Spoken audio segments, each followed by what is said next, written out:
मित्रांनो नमस्कार. स्वागत आहे सगळ्यांचं शिवराज सर यूट्यूब चॅनलमध्ये. अप्रेंटिसशिप प्रोत्साहन योजना महाराष्ट्र अप्रेंटिस प्रमोशन स्कीम 42,000 रुपये प्रत्येक विद्यार्थ्याला मिळत आहेत. आता वेळ कमी राहिलेला आहे कारण 25 मार्च तुम्हाला दिलेली होती. डेट जी आहे ती 25 मार्च आहे डेडलाईन. त्यामुळे वेळ कमी राहिल्यामुळे क्लेम रिजेक्टसुद्धा भरपूर होत आहेत आणि रेक्टिफायसुद्धा होत आहेत. ॲप्रूव्हसुद्धा त्या प्रमाणात कमी होत आहेत. परंतु रिजेक्ट झालेले क्लेम कशाप्रकारे बिनचूक भरायचे किंवा रेक्टिफाय झालेले क्लेम कशाप्रकारे बिनचूक भरायचे, रेक्टिफाय म्हणजेच एडिट क्लेम, हे या व्हिडिओमध्ये डिटेलमध्ये बघणार आहोत. आणि लाईव्ह क्लेम करून आपण बघतोय कशाप्रकारे क्लेम बिनचूक करायचे ते या व्हिडिओमध्ये बघणार आहोत. तर जाऊ डिटेल व्हिडिओकडे. तोपर्यंत तुम्ही चॅनल नवीन असाल तर सबस्क्राईब करा, ऑल नोटिफिकेशनला क्लिक करा. सगळ्या नोटिफिकेशन तुम्हाला खाली डिस्क्रिप्शनमध्ये मिळत जाते. रोजच्या अपडेटसाठी तुम्ही टेलिग्राम आणि व्हॉट्सअप चॅनललासुद्धा जॉईन करू शकता. सगळ्या लिंक खाली डिस्क्रिप्शनमध्ये मिळत जाते. आता याच्यापूर्वीच एक व्हिडिओ बनवला होता की क्लेम स्टेटस बघत राहा. तर क्लेम राईज असेल, क्लेम रेक्टिफिकेशन असेल, क्लेम रिजेक्टेड असेल, त्याबद्दल डिटेल व्हिडिओ बनवलेलेच आहेत. तर जे तुम्ही क्लेम आता करणार आहात त्याच्या संबंधी आपण बघू. तर आपल्याला एकूण 12 क्लेम करायचे आहेत. ज्यांची अप्रेंटिसशिप पूर्ण झालेली आहे त्यांनी 12 बँक स्टेटमेंट बनवून घ्यायचे आहेत. आता हा मार्चचा जो स्टेटमेंट आहे म्हणजे मार्चचा पेमेंट एप्रिलमध्ये आलेला असणार. त्यामुळे तुम्ही महिना असणार इथे एप्रिल, परंतु त्याला नाव दिलेलं मार्च. आता हा जर ओपन करून बघितला आपण याला नाव दिलेलं आहे 1 मार्च, म्हणजे 1 नंबर 2 नंबर 3 नंबर अशा पहिला महिना, दुसरा महिना, तिसरा महिना अप्रेंटिसशिपचा तुमचा पहिला महिन्याचं पेमेंट, दुसऱ्या महिन्याचं पेमेंट, तिसऱ्या महिन्याचं पेमेंट, म्हणजे तुम्ही चुकत नाही या ठिकाणी. अशा प्रकारे करून घ्या आणि 5 ते 10 मिनटं तुमचा क्लेम ॲटोमॅटिकली होणार आहे. ते 12 क्लेमसाठी 12 स्टेटमेंट बनवले छोटे छोटे. मंथली आपण करतोय. अप्रेंटिस कॉन्ट्रॅक्टची PDF बनवली, डोमेसाईल बनवलं आणि अप्रेंटिसशिप कॉन्ट्रॅक्ट PDF मोठी असल्यामुळे आपण NSCसुद्धा अपलोड करू शकतोय. आता ही 1.95 MB असल्यामुळे ही अपलोड होणार नाही, तर आपण NSC अपलोड करू शकता. तर नॅशनल अप्रेंटिस सर्टिफिकेट म्हणजे या ठिकाणी तुम्हाला कॉन्ट्रॅक्ट तुमच्याकडे CN वालं असलं पाहिजे. CN बऱ्याच जणांचं टेम्पररी कॉन्ट्रॅक्टमुळे अपलोड होत नाही किंवा त्या ठिकाणी रिजेक्ट होत आहे.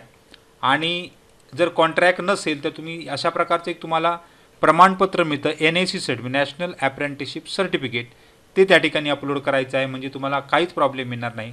तर अशा प्रकारचं सर्टिफिकेट तुम्ही डाउनलोड करू शकता तुमच्या वेबसाईटवरून आणि तेच त्या ठिकाणी अपलोड करायचं आहे. ते नसेल तुम्ही कॉन्ट्रॅक्ट अपलोड करू शकता, फक्त ते CN कॉन्ट्रॅक्ट असणं गरजेचं आहे. तर अशा प्रकारे एका फोल्डरमध्ये तुम्ही सगळे डॉक्युमेंट्स तुमचं जर रेडी केले तर 5 ते 10 मिनटं तुमचे क्लेम सगळे 12ही कंप्लीट होऊन जाणार आहेत. तर आता 1 मार्च 22 म्हणजे तुम्ही म्हणाल की हा मार्च महिन्याचा पगार जो आहे तो एप्रिलमध्ये आला, म्हणजे आपण महिना घेताना महिना आपण जो आहे तो कोणता आहे तो बघा. तर एप्रिल असणार आहे, म्हणजे एप्रिलचं स्टेटमेंट आपण काढून त्याला नाव दिलं मार्च. आता हा स्टेटमेंट ओपन केला बघा. या ठिकाणी वरती तुमचं नाव हायलाईट केलेलं असणारच आहे. आता हे बघा आपण मार्च दिलेलं नाव, परंतु या ठिकाणी स्टेट बँक इंडियाचं एप्रिलचं या ठिकाणी आहे. म्हणजे एप्रिलमध्ये जो पेमेंट येतो तो मार्चचा पेमेंट तुम्हाला एप्रिलमध्ये येतो. तर हा पेमेंट तुम्हाला टाकायचा आहे त्या ठिकाणी प्रिस्क्राईब्ड स्टायपेंडमध्ये. म्हणजे ज्या ज्या महिन्याला जेवढा स्टायपेंड इथे आला, जर तुम्हाला त्या ठिकाणी 1500 रुपयेसुद्धा काही विद्यार्थ्यांना आलेले आहेत जे म्हणजे NAPSमध्ये मिळतात. नॅशनल अप्रेंटिसचे सुद्धा बऱ्याच मुलांना आलेले आहेत. तर इथे तुम्हाला जेवढे अमाऊंट 1500 आणि ही आलेली असेल ते ॲड करून त्या ठिकाणी अपलोड करायचे आहे किंवा ॲड करून टाकायचे आहे. इथे आपण आता एप्रिल जे नाव दिलेलं आहे तो स्टेटमेंट जर बघाल तर तो त्या ठिकाणी अशा प्रकारे आहे. एप्रिल म्हणजे तो मेचा स्टेटमेंट, आपण त्याला नाव दिलं एप्रिल. म्हणजे मेमध्ये स्टायपेंड किती आलेला आहे या ठिकाणी तुम्हाला दिसत आहे. 7 मेला या ठिकाणी 10,338, म्हणजे एवढा स्टायपेंड तुम्हाला ठिकाणी. अशा प्रकारे तुम्ही जर फोल्डरमध्ये बनवले प्रत्येक महिन्याचे न बिनचूक जर बनवले, अशा प्रकारे नावं व्यवस्थित द्यायची. या ठिकाणी बरेच मुलं चुकतात. चुका कुठे ह्याची पण डिटेल आपण टाकली होती वेबसाईटवर, म्हणजे व्हिडिओमध्ये. तर चुका कुठे होत आहेत, कशा प्रकारे तुमच्या चुका होत आहेत, ते या ठिकाणी तुम्हाला कशा प्रकारे कुठे अडकलेले आहेत हे सुद्धा प्रत्येक व्हिडिओमध्ये सांगितलेलं आहे. तर तुम्हाला आता क्लेम करून दाखवतो. आता इथे डॅशबोर्डवर आलेलो आहोत आपण. इथे डॅशबोर्डवर बघा rejected by RO, rejected by establishment असे क्लेमचे स्टेटस दिसत आहेत. म्हणजे हा क्लेम केला, दोन्ही रिजेक्ट केले या ठिकाणी. त्यामुळे अशा प्रकारचे तुमचे क्लेम जर रिजेक्टेड असतील तर ते पटापट करायचे. जसं मी सांगितल्याप्रमाणे अशा प्रकारचे फाईल्स बनवून घ्या आणि तुम्ही काय करा, अपलोड पटापट करून घ्या. तर या ठिकाणी आता क्लेम करतोय आपण. क्लेम मॉड्यूलमध्ये जायचं आहे. क्लेम मॉड्यूलमध्ये गेल्यानंतर इथे आपण क्लेम सिलेक्ट करताना सुरुवातीला मंथली करतोय. मंथली म्हणजे आता आपण पहिला महिना आहे मार्च, मगाशी म्हटल्याप्रमाणे जर फोल्डरमध्ये आपण जे डेट घेतलेली आहे तुमच्या कॉन्ट्रॅक्टनुसार, तर पहिला महिना मार्च आहे. या कॅन्डिडेटचा पहिला महिना मार्च आहे, त्यामुळे मार्चमधलं आपण स्टेटमेंट घेणार आहोत. मार्च 2022 इथे दिसतं या ठिकाणी, आणि मार्च 2022. आता इथे आपण मार्च महिना घेतलेला आहे, परंतु मार्चमधले किती दिवस बघा, 23, म्हणजे 7 दिवसाचं या ठिकाणी पेमेंट एवढं आलेलं असल्यामुळे हा क्लेम शक्यतो तुम्हाला होणारच नाही. फक्त हा क्लेम पुढच्या मार्च 23ला टाकावा लागणार आहे ॲड करून. म्हणजे हे 2004 आणि पुढचे आलेले 2904. आता हा जर क्लेम आपण 2904चा केला तर आपल्याला 1452 रुपये मिळतील, परंतु हा क्लेम या ठिकाणी होणार नाही, कारण क्लेम मंथ जे आहेत ते या ठिकाणी काय आहेत, म्हणजे कमी दिवस आहेत मगाशी म्हटल्याप्रमाणे. आता इथे कमी दिवस असल्यामुळे या ठिकाणी आपल्याला फक्त महिना बदलायचा आहे. मार्च 22 ऐवजी एप्रिल 22 आपण घेतोय. एप्रिल 22 या ठिकाणी आपल्याला आता इथे डोमेसाईल वगैरे ऑलरेडी तुम्ही अपलोड केलेलं असणार आहे. जर हे चुकलं असेल तर तुमचे क्लेम या ठिकाणी रेक्टिफिकेशन करून घ्यायचे आहेत, प्रत्येक वेळी म्हटलेलं आहे.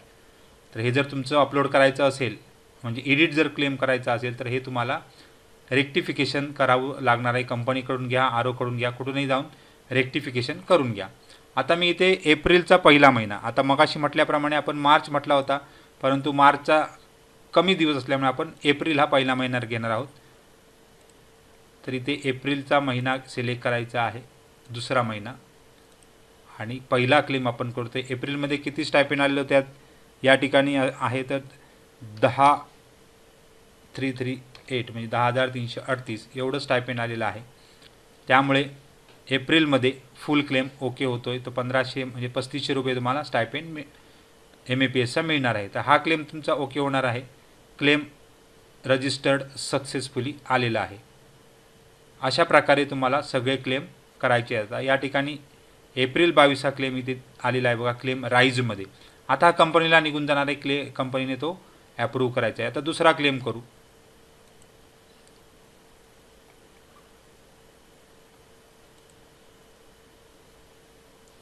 आता आपला एप्रिल झाला, आपला आता मेमध्ये किती पेमेंट आलेलं आहे तर आपण बघून घेतलेलं आहे, ते लिहून घेतलेलं आहे एका कागदावर. मे 2022मध्ये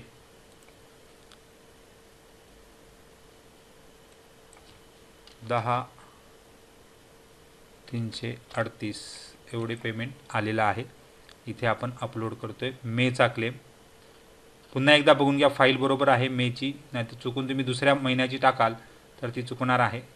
तर मेची फाईल आपण अपलोड केली, मे महिना सिलेक्ट केलेला आहे आणि इथे सबमिट करू. दुसरा क्लेम इथे झालेला आहे.